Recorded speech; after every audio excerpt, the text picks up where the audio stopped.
back. Let's do better. BEDDER-MEDA. Taking the eye out of media. We got a legend in the building. We was just getting started, and the story was already incredible. Perseverance, kept pushing, finding the culture, being driven by just a force of wanting to be involved in it, finding it where it didn't even exist, bring it to a place that didn't even want it. Then find yourself in a place where it was not abundant, but there's a beautiful culture here in Des Moines, and then finding it and help cultivate it and being smart enough to get a camera out early, start to document it and just kind of pay attention to it. And here we are, Steve Wilson. Hey, I appreciate it, bro. I appreciate it. So you got the camera. Yeah. Spent a few years running around with the camera, started meeting artists. Were you going to local shows? 100%. And filming? Yep. Were you doing interviews and things like that? Is that how you started to meet people, or were you filming their sets? Or yeah, filming sets. And was this through like just going and doing it and offering your services to artists that you followed at the time, or was it you pay me to come? No, yeah, I was just popping for the up. love at first, Yep, for lack of a 100%. better word. 100%. Yeah, there for was the long-term vision. Yep. Yeah, there was just like, yo, somebody else needs to see this. There was no YouTube or anything back then. It was just I'm trying to preserve this and then I can peep it later. You know what I mean? And share it with other people. You know what I mean? We filmed all sorts of fuck shit. You know what I mean? You know what I mean? Jackass was kind of a thing coming about. So we had dumb shit with that too. You know what I mean? I was just fucking filming everything, trying to figure out how cameras worked and the different angles and filming whatever. You know what I mean? But now let's kind of get you into when you're really starting to know, like, okay, I'm becoming a somebody. So I started doing the DM entertainment thing, and I'm doing small shows and trying to climb a little bit, you know what I mean? And felt like I had a grasp on things. I had a little bit of money set aside. So then I started booking a couple of acts. I booked Twista and brought him to Des Moines. We did it at Valère. It was huge in terms of like, oh, this is going to be awesome. You know what I mean? He's an icon, blah, blah, blah. For sure. But I didn't realize that there had been some issues with like the previous time he tried to come to Des Moines, a different promoter had brought him and things fell apart on the tour and there was an accident and somebody ended up dying, like the vehicle wrecked. And so they canceled the show. And I think that some people didn't get money back on the tickets or something. So the name was kind of burned a little bit at that point. Not that it was Twista's fault, but it was maybe the promoter or some handling of it. And so this was really an uphill battle. And so the show didn't do well at all. And I lost a lot of money. And then I tried to throw another show and was like, all right, I'm going to make – it kind of became like a gambling thing where I was like, I'm going to make up that money by doubling down on this bet because this bet's going to win. And all along the way, you know what I mean, I kept trying to figure it out. And it wasn't super successful doing the mega shows and paying for something like a Valère and then having these extra premiums and the whole rider to cover and all of these things. And I didn't know much. It was all a crash course in how that was operated. And I got in over my head and lost a lot of money. But you found your way. I did. You made some relationships. I made a ton. So as I'm doing this, I started reflecting on all of these people that I had met over the years from just going to shows and dapping people up and whatever. And then I was like, wow, I can start bringing out some of these other people that I know that aren't quite mega stars, a little bit smaller stars that are still stars. You know what I mean? And I can find something a little more moderate where I'm not quite, breaking the bank to try and get into this and make it happen. And so I dialed it back a little bit and tried to make something work. And I was a little more successful at that point. Things were working better. We tried different venues, brought the homie Paul Wall up here. That was my guy. We had been friends for a long time. I love Paul Wall. I ain't gonna lie, man. Paul jumped on the podcast the other day. Really? Yeah, I tagged him in it because we were going to discuss his new album. Are you serious? And he jumped on and then he wasn't live on it with me, but he was there. He was commenting, he was there, chatting and watching me. That's review incredible, his man. I was just about to say that. He just put out an album. It's good. Yeah. Now, they'll be like, oh, you say that because it came from that era. It's like, no, it's my type of beats. Like, I feel like I enjoyed it. Like, I'm like, oh, he was rapping. For real. Me and Melody listened to it together, actually. Shout out to Melon Ball. And I thought it was good, yo. Yeah. I feel like I really relate to, he feels like he's stepping into his prime. Without a doubt. Not even as a rapper, just looks good, pause, he's a positive face when I see him now. And he always was. Yep. But you can just tell, he's aging well. Yo, You know what I'm saying? And I love seeing that in hip hop because I feel that way too. And I feel hip hop helps keep me young. I don't know if you can relate to that, but I feel like it keeps me young. You know what I'm saying? The battle rapping, the doing stuff like this, talking about the culture, it makes me, it's good for my spirit. You know what I mean? And you can see he embodies that. Yeah. Shout out to Paul for sure. Well, and that smile, you know what I mean? I love it, bro. Originally, I think it was because he was trying to show off the grill. But he's constantly smiling. He's bringing that vibe. Yep. He ain't on a bunch of fuck shit. And I will be honest. And he's respected. Yes. Yeah, he can go anywhere. Yeah. You know what I'm saying? Pioneer. And not even like I can go anywhere because no, like people see Paul Wall, they're like, oh my God, that's Paul Wall. Like, you know what I'm saying? Yep. He can drive one of those slabs or whatever they call them down in New York, LA, wherever, you know? Yeah. Because he's respected in that sense. He just brings that kind of vibe. Like, oh, that's Paul Wall. You know what I'm saying? Yep. Love it. I love it. Yeah, he's a legit. So that's actually amazing. And so just while we're here, the podcast, we didn't talk about it, but I just want to make sure MCTV, right? Yep. Check that. You can see Paul Wall on there. Yeah. So DM Entertainment transitioned to MCTV. Yeah, just one. The podcast is there's a new episode coming every week, 2 a week. Is it? Yeah, Ray and I do two a week. There you go, y'all. Y'all just wanted everybody to know that. Appreciate it, dog. So you're figuring it out. Yep. You lost some money, but you made some relationships. What's the move? Yeah. So we just keep climbing. I brought the homie Tech9 here for the KOD tour. Man. That was Tech9, Slaughterhouse. Fuck, man. Slaughterhouse, man. The best rap group of all time. Yeah. And Stevie Stone hadn't even signed yet. He was still on Ruthless. So Tech brought them. Tech brought Stevie Stone and then the homie Cognito from out in the Bay Area. And so I brought all these guys to Horizon Event Center. So at this time, when you're like when this show is happening, who are some of the Des Moines artists you're also working with around this time? Just to kind of keep the names kind of together. Who were you working with from here when you did that show? Yeah, so I was running into Ray at different clubs and stuff, whatever. You know, shout out to Ray West. Man. Yeah, big Ray West. I would run into Ray, and man, that was 16 years ago. So did you have any openers on that show? We did. We had the homie Drastic. So that was the homie I went to school with in Colorado. Got you. And so I brought him back out here. And Forrest off the east side. That was we had the homie so Tech Forrest. Here, Slaughterhouse show does well? It was. That was the most successful show that I did. It wasn't a home run by any means. No, that's why. But it was way better than any other show I'd done. Felt good. It did. It felt good. It did.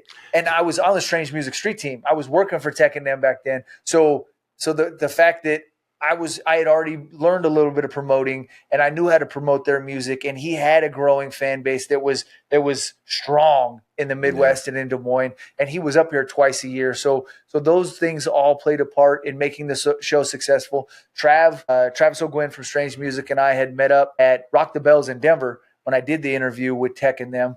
And that was my first interview for MCTV, which I was still trending on the name DM Entertainment back then. But Trav and I met up and did an interview at Rock the Bells, and Trav really put me up on game. Trav has been influential big time. He was the one that told me when I was like thinking about starting a label, and he basically said, it wasn't even basically, his statement was, I meet people year in and year out when I'm traveling from city to city, and when I see them, they'll tell me, I'm thinking about doing this, creating an LLC, creating a label, creating something. And then he'll meet them again in a couple years or 6 months or 2 years down the road, and they're still talking that same shit and haven't made any progress. I went home from that meeting and I filed an LLC. I said, I'm not going to be that guy. So Travis O'Gwen and Tech9 from Strange Music have really, their business model, their tenacity, and their ability to think outside the box was some of the stuff that I absorbed the most from working with Strange Music and them taking me in and giving me mentorship. And this was, you said that show was around 2009? Yeah, I started working for Strange in 2006. And then, so that show, though, that we're talking about, around 2009, you're on the street team for a few years. Yep. You do that show, and then you develop a relationship a little bit with Tech and through that time, right? Yeah. So I did my first interview with Tech, Chris Calico, and Cut Calhoun at Red Rocks in Denver, back in the mountain. You know what I mean? In the green room. And then did I see that you brought Jelly Roll here at some point? So me and another dude I was working with opened up for Jelly Roll. Okay. That was like 2012?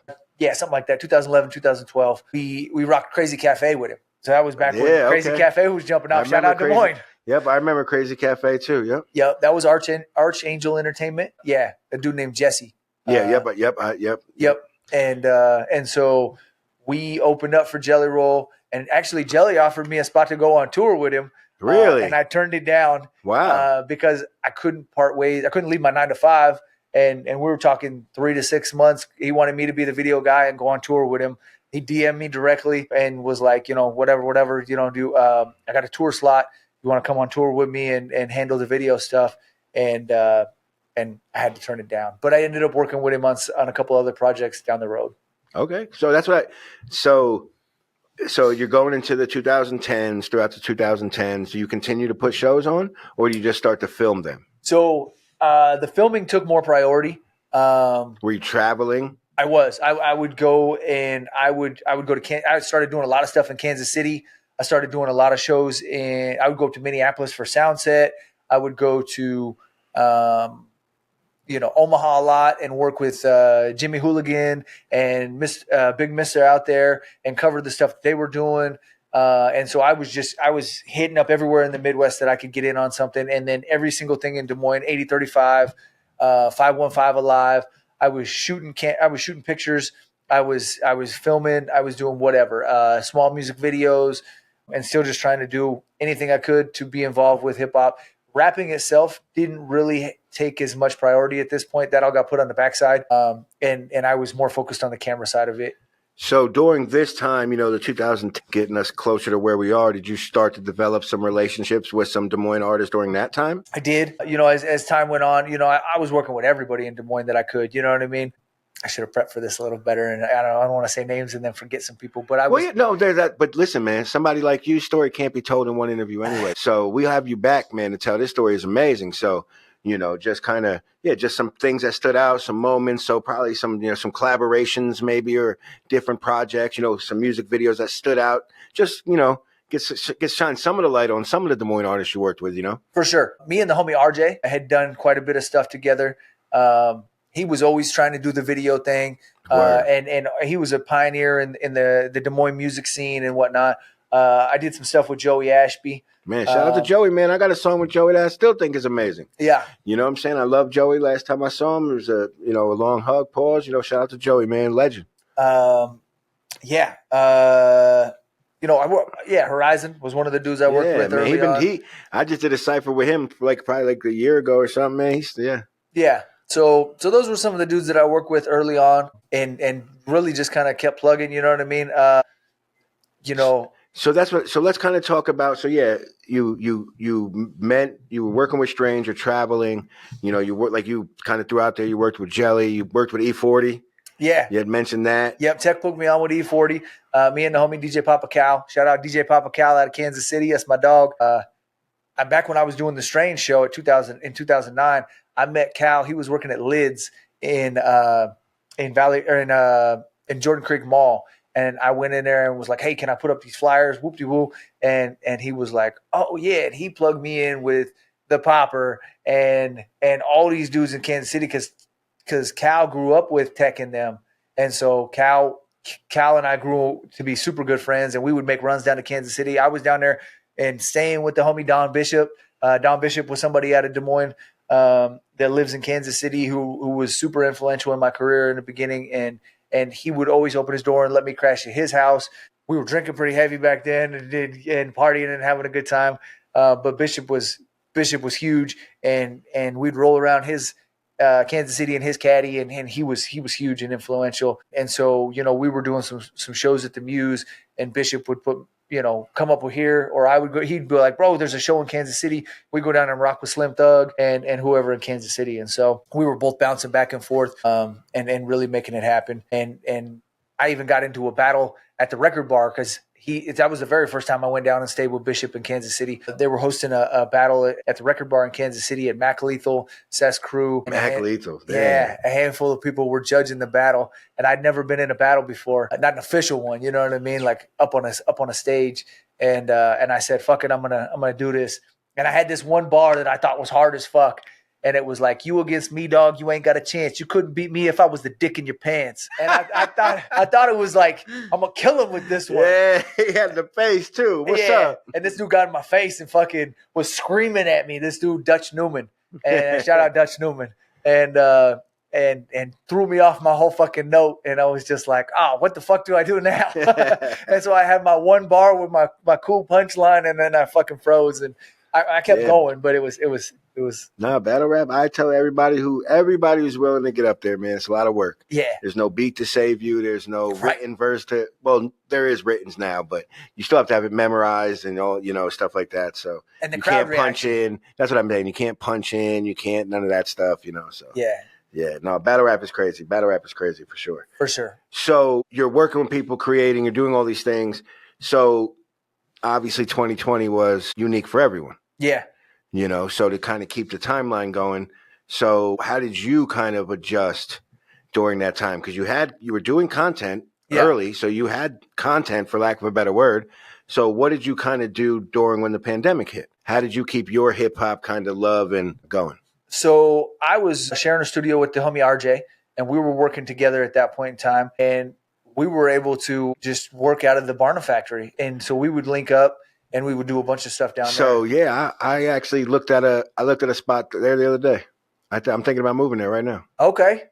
I mean, it's an awesome building. No, I'm thinking about moving this there. It would be a big deal, but I think it might be long term. It's packed full of creators, bro. And the hallways, the building's amazing. The owner was so cool. I just really appreciated the way Yeah. And it had some amenities like heat and AC that I don't have here, But shout out to this place, it would be a huge deal. But it's on the table. So the fact that you said that, like in a month or two, yeah, I love that place. Went down there, sick. It is. Shout out. I should get him on here actually. RJ? Yeah. No, is that the owner of the building? No. That's what I mean. I met the owner of the building. I love that guy who Aaron. Yeah, is that his name? I think his name's Aaron. He has the construction company and stuff. But he does the haunted house down there and stuff. Yep. You know what I'm saying? Yeah. Yeah, some tattoo artists up there, man. Shout out to that spot. So So y'all had a studio. My bad. I was just that's funny. You're good. I was thinking that could be a cool place to have a podcast studio. It's epic. It could be a cool place. They have like a common area that you have access to. It's just cool. It's cool. Yeah.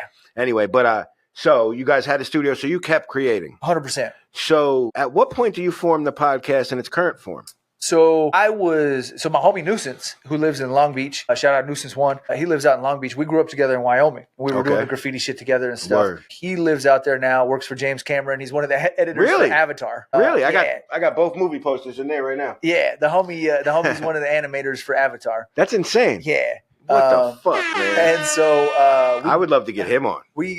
I can make it happen. That would be amazing because I'm a movie aficionado, and that would be amazing. Super cool. He just dropped a new record with RBX from Death Row. Yeah. But I mean, the movies. I mean, two of the biggest movies of all time. That's a big deal. Yeah, that's a big deal. But hey, go ahead. So I could make a phone call, bro. No, for sure. It's super cool. That's sick. I'll make it happen. That's sick. So you're talking about getting the podcast to its current form. So yeah. So I was talking with Nuisance, and he was like, "What are you talking about, bro? He was like, man, you should do a podcast." And I was like, I don't know. And he was like, bro, you've been doing a podcast for the longest. You just do it in a different form. You go out and interview people. You pop up and you do these interviews at shows, which are essentially a podcast. You just record it and go live. There's no edits really. You know what I mean? We were all my fuck ups and everything and the dumb shit that I'd say, we just left in there because there wasn't a creative cloud for Adobe Premiere. You couldn't go in and edit the fuck ups. Yeah. And I didn't have a better take. There was no production crew.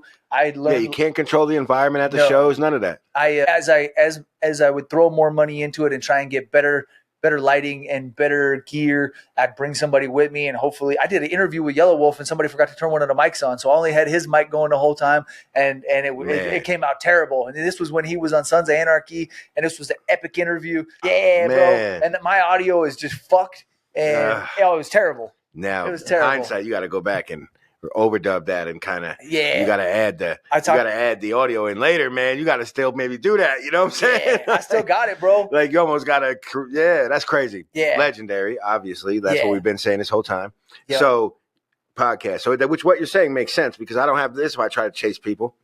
So okay. So your man is telling you should start a podcast. Yeah. So he was like, bro, you've already been doing it. You need to take him. I've always thought of MCTV as a podcast. So take it and Definitely go. a content company for sure. He said, take it and go, bro. And I kind of chewed on it for a couple of days and was like, I guess he's right. You know what I mean? Like, yeah, fuck it. Yep. And so that was when I was like, all right, I'm gonna do this podcast thing. And I was sharing a studio with RJ, and he loved being in front of the camera. And so I was like, I'm gonna start doing this podcast. And he had mics for performances, and he had a whole live band studio set up and shit. Word. And he had bought the Black Magic setup with the Atom and all that shit. Yeah. And so, but mainly for band stuff, you know what I mean? And I was like, well, I'm gonna do a podcast. And so it went from me helping him with what he was doing and kind of just working in there and not really paying, to me throwing some money his way and renting a space in there from him and kind of sharing a room with him. And then he offered up the gear and whatnot, and he would kind of help produce it. And we did the podcast together. And so it was me, RJ, and Kofi, and the homie Matt was always down there. My homie Matt. And so what year was this? 2019, 2020. So this was COVID? Yeah. Yeah. Yep. Yeah. Because we went to New York and filmed in 2019. Now it's 2019. It's 2019. But then we kept pushing through COVID because RJ was mixing and mastering my first record, Back to Bars Volume 1, that we were working on. And he was engineering all of that for me. Okay. So you started the podcast 2019. That's crazy. That's actually, I didn't know it was that long. That's fire to know. So you're pushing through. Yep. So he was your first co-host? Yep. And so that form lasted? We did it for a long time, but he had. Have you kept track of the show numbers? I think we're on 152 now. Man, that's awesome. Yeah. He had his career took off. You know what I mean? Like he already had a career and he was doing weddings and shit like that. Yeah. But it really started to peak, and he had all these weddings that he was booked for, and he was doing live performances at Prairie and stuff like that. And so he couldn't commit to a schedule where he was doing this podcast where we weren't making any money. For sure. You know what I mean? It just didn't make sense. He's not going to turn down gigs where he could go and perform and chase his dream to sit on the camera and talk hip hop shit. But you still got to figure it out. I had to figure it out. And so I kept pushing it. So did you do it by yourself for a little while? So we had Ray on as a guest, and Ray was like, I'll pop in. We had Big Ray West on as a guest, and Ray was like, Des Moines legend, Big Ray West. One of the legendiest legends. Yeah. You know what I'm saying, man? So shout out to Ray. Ray was like, I'll jump on here with y'all motherfuckers anytime. You know what I mean? I'll rock. This is the way I remember it. Ray might tell it differently. We went to get the side-by-side camera, but Ray was like, I'll rock with you guys whenever. And so then that relationship kind of... So was there a pause in the show at some point? I mean, it definitely slowed down, and we didn't have a consistent schedule as much. After you stopped working with your first co-host? Yeah. And it took a while to get it back going. Got it. And I ended up... Is 152 in its current form, you're saying 152? Or that's total, right? Yeah. Okay, you have kept track. Yeah, gotcha. I mean, there was interviews and shit, like the Yellow Wolf interviews. No, I'm just curious. Weren't official numbers for that. Yeah. These are just podcast form. You know. But at some number, you stopped for a little while and then got back to it. There was a gap. Yeah, there was a gap. But we just kept it going. You know. Did you relaunch with Ray then?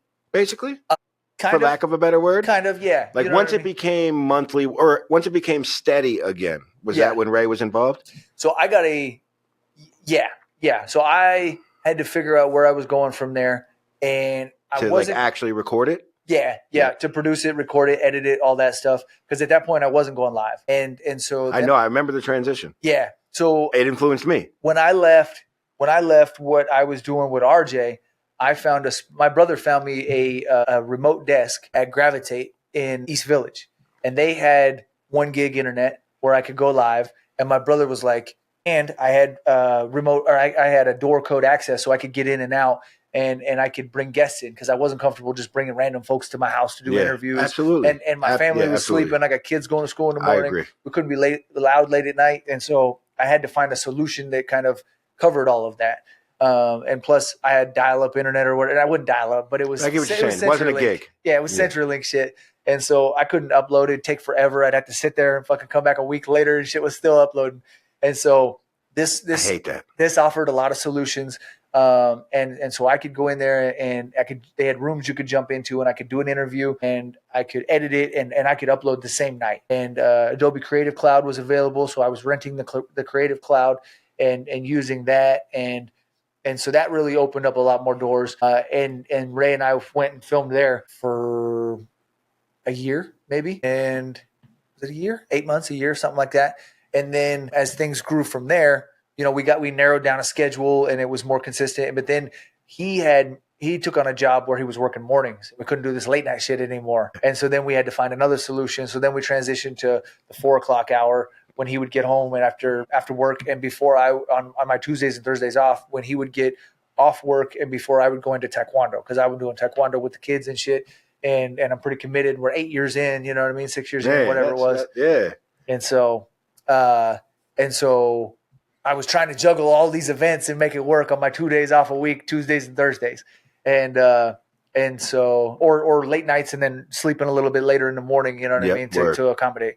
And so I was juggling all these different things. And then when Ray and I really started grinding and taking it seriously was when we decided the easiest way to do it, my little brother Cap out in South Korea holding it down for the United States in the U.S. military. My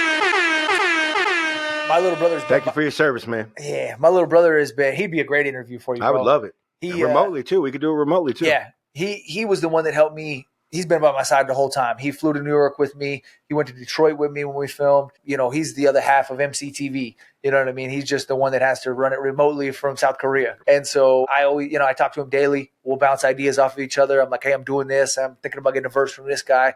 Check out this new beat. He'd be like, yeah, do this, do that, whatever. Yeah, and so we're constantly in communication and building. But when I was struggling with all this, how am I going to do this remotely? How am I going to do this? I don't have the money to pay for the Black Magic setup. Yeah, for sure. He said, well, a lot of people are doing OBS. Do OBS.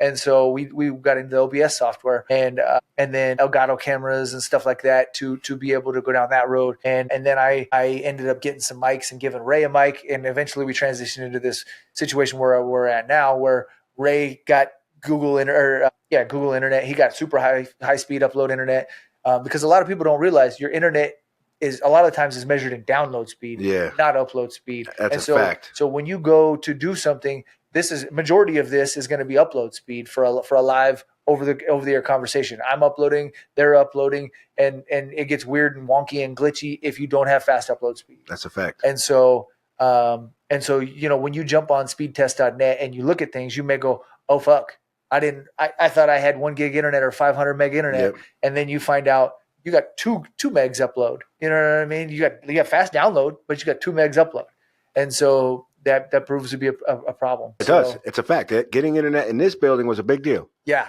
It was a big deal. It was a lot of work. It had to be business internet because it's a commercial building, and they had to go through the concrete. It was a lot of work, but once it got in here, and it is high quality, the differences, it's awesome. Because I can upload and that it moves. Yeah, I agree. Internet is incredibly important. And a lot of places don't offer high quality internet to be able to do live shows well. Yeah. Especially as you want to do it a little bit higher quality, stuff like that. No, I'm with you. So you guys get the setup that you have now and hit the ground running. Around what episode was that? I know you can't be exact, but just to know, you could say time too. Was that a year ago? Was it 2 years ago? Was it less than that? Probably 2 years ago because we were pretty consistent. So you have the last handful of shows, the last 30, 40, a third of the shows or something have been in its current form. Yeah, probably 60 shows. So half of them maybe. Yeah, gotcha. Because you started doing 2 a week. Well, and Ray West was such a well-respected artist in Des Moines, and he had all these relationships. He was able to bring on like Smooth G that didn't have any idea who I was or what we were doing. And so when they were introduced to the platform, they were like, fuck yeah, I'll fuck with it, especially because Ray was co-signing on it and he was involved with it. And so his name brought a lot to it, and we brought 2 totally different demographics. You know what I mean? I had people that knew me through the Tech Nine stuff that weren't necessarily familiar with Ray, and so that was appealing to him to be able to reach out to this new fan base, and he was just having fun and fucking with it. Yeah, he's the man, yeah. I'm speaking for him, but you know what I mean? Like, we never actually had a conversation about any of this. We just dapped up and just got in the booth and started making it happen. But so would you say there's a friendship behind the show? Without a doubt. Well, yeah, not right. That's not always the case. Yeah. You know what I'm saying? And I think you can see it in the interaction. But do you guys do other things in the show as far as you maybe create some other stuff or talk? You kind of have a relationship, and that's the base of the show. Yeah, I mean, our relationship grew a lot more from that. I knew him as a person that I knew as a performer, and I would see him as a performer, and we were cordial with each other, but we weren't super tight. You know what I mean? And I knew T-Bear from when I first started rapping at Explicit's house when I first came out here in 01. And so I knew some of that, but it all kind of solidified and came full circle once I started fucking with GFG a lot more and when Ray came in the fold for the podcast. For sure. Because he had a content channel at one point as well. He still does. He still does GFG TV. Got you. So, but you also guys kind of Voltroned as well to create this amazing show. Exactly. And which he is also great at. He is. So he's just talented at that as well. Yep. So it is a good show. Remind people again when they can see it. So it fluctuates a little bit. It's either Tuesdays, Thursdays, or Sundays. Most of the time it's Tuesdays and Sundays. Does it live somewhere where they can go back and watch it? Yep. All the episodes are up on YouTube, but we go live on Facebook. But as you and I had discussed, Facebook is going to probably get rid of some of these lives. Yeah. We record everything, and so it lives on YouTube forever. What's the channel? So YouTube is youtube.com/official MCTV. Got you. But you can it's spelled phonetically, so it's EMCEE-TV. Good. I was spelling it right. Yeah. I thought so. Yep. Because it looks super cool. Yeah, thank you. I like how it came together well. It helped out in the early days because a lot of people just heard MTV and they were like, holy fuck, you know what I mean? And so it worked out well. So before you get out of here, go. Let me ask you a few, just kind of rapid fire a little bit. Okay. Tell me, 2 or 3 artists that you hope to work with, whether it's content, music, in any form in the future. From anywhere. Just 3 artists you hope to work with. Has been a big influence on me. Of course. I had some shit on the table where he and I were going to do some stuff together a while back. I'd love to circle back around and follow up on that. For sure. That would be one. Tech's going to be back here in April. You have anything to do with that? No, but I'm gonna reach out to him and see if I can maybe get him on and say what's up to him again. For sure. So tell me a couple of producers that stand out to you from the city. We got some phenomenal dudes. I mean, we could go all the way back to some of the best producers. Don't even have to use the term best either. Okay. You know what I'm saying? Yeah. Just some stuff you've rapped to, some people you've worked with, some producers you hope to work with.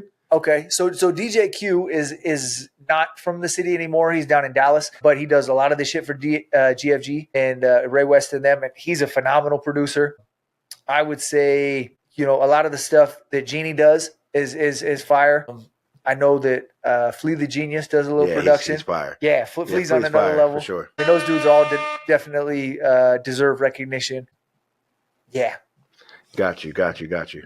Oh, so you've been to a couple of Des Moines battle rap events too, right? I have. They're pretty dope, right? Yeah, Crazy Baby is Shout always out to get you some. Crazy Baby's always been super cool with allowing me to come through and Actually, you came to the one that was in this building, right? I did. Yeah, that one was pretty epic. Yeah. That was a good time. Yep. It was a you lot actually of fun. filmed, right? I was supposed to battle. Oh, that's right. Right. And my dude didn't show up, but I had brought the gear anyways, and so I offered to help out. And you ended up doing some editing. I did. Actually, I think you still have my SD card. I've been trying to get it back to you. I should have brought it this morning. I literally just thought about it. It was like, oh, it's a good time to drop. That's funny. I forgot about that because that event was no. But so you edited those battles, right? I did. So, so you do some editing as well, yep. like still? Yeah. Oh yeah. Still and some mixing and mastering now apparently. Yep. You have an album coming or something? I got Back to Bars Volume 2 is about to drop. What's that? So it was a compilation project that we put together. Back to Bars Volume 1 had Mickey Fax, Ren Thomas. Man, what? Yeah. Exclusive stuff too? Oh yeah. Fire. Yeah. Mickey's a dog, bro. Oh yeah. I can point you to some Mickey tracks that are like he could rap. He took us through New York when we went out and filmed the music video. Really? He was our ambassador. Took us everywhere. Man, fire! Shout out to Mickey Fax. Yeah, he was huge. That was in 2019, right before COVID shut the city down. So that was still a big deal. He was a big deal then because he was messing with Smack. October 2019 was when we were out there, and Ren Thomas was huge with is huge. No, that's what I'm about to say. Yeah. Virals could be. Yeah. He did a bunch of shit with Lord Finesse, and he did a bunch of shit with World MC. And who else did I get on the record? I got Mad Squabbles. I did JLB Hood. We ended up with Chino XL on there. I went up and filmed with Chino in Minneapolis. Poison Pen and Chino were in the video. Poison Pen. I met Poison Pen before, man. He's an energy for sure. Yeah. He's a cool hip hop influence in the building because I had rapped on Grind Time. So back then, he was big on Grind Time and stuff. Yeah, for sure. And A-Ward is also, I got a verse from him and we went down to Kansas City and filmed. And, really? Yeah, A-Ward and Mickey are on the same track. That's fire. That's not on this one though, right? That was on Back to Bars Volume 1. So, and then who you got on this one? Volume 2, I focused more on, I went back to New York. I got, who's the battle rapper that was on Power? I think of his fucking name. I'm going to edit this out anyway. So if we can get his name, we'll still get it in there. Otherwise, I'm going to edit this out. I got to cheat. Not easy to block Captain, right? No. Tay-Rock, no. He's from New York. We went and filmed with him in Corona, Queens. Oh, my God. He's huge. DNA. Oh, yeah, okay. Yeah, so I got a verse from DNA. We went out and we'll edit all that out. We went out and filmed with DNA in Corona, Shout out Queens. to DNA, man. Legend. Yeah. Legend. I got Godamus, DNA, and Ren Thomas on the track together. That's fire. Yeah. That's fire. That's exciting as shit, man. And so I went out and filmed. You see how, man, I don't have a camera over here anymore. I went to look over here. You see how I told y'all we wrapped this up. Still on some legendary shit. Who else is on it? When is that coming? So, I mean, that one's kind of been up in the air because I got a couple open verse slots I got to finish. But the album is coming, so, without a doubt. Without a doubt. And we already went out and filmed a bunch of, I got Marv 1 on there. Marv did a couple tracks for me. I got Ray West on there? Ray has, T-Bear's got a slap on there. Ray got a track on there. I got. Should have got Trip on there. I got Trip. Man, Trip, what is we doing? Trip has a track with Slain. What? And my little brother Cap on Back to Bars Volume 1. It's not out yet, though. It will still be mixed and mastered. That's actually one of the last ones. I got to get with RJ to get that last one finished up. We got to get that one dropped. So a lot of stuff coming. Yeah. Going to continue to film. I got probably 40 tracks. And maybe some cool content ideas. Without a doubt. Maybe we'll see you on here a little more. I'm hoping to come back. Maybe we could do some fun content, some shows, some cool stuff. Shout out to MCTV, Ray West, legends. I appreciate y'all, man. Shout out to your little brother. Thank you. Shout out to everybody who influenced you on your journey so that we can have you here doing this legendary shit in Des Moines. Shout out to Tech 9. It's a pretty cool studio, man, if you ever want to come through. But if you're in Des Moines, it's a cool place to come. So BEDDER-MEDA, taking the eye out of media, is Do Better. I'm here with a legend. Told y'all the motherfucking story. I tried to tell y'all, oh, yeah, you should know who he is because you heard that shit. That was like 3%. I already know it was. But we got to wrap it up because we're adults and we got shit to do. But, man, that was such a good interview, man. Steve, I appreciate you being here. You've done so much legendary shit. I'd like to thank you for all of the 515, man. We appreciate you. So thanks for being here. Thank you, homie. I appreciate it. Yeah, so then actually went 40 minutes. So, because we easily could have went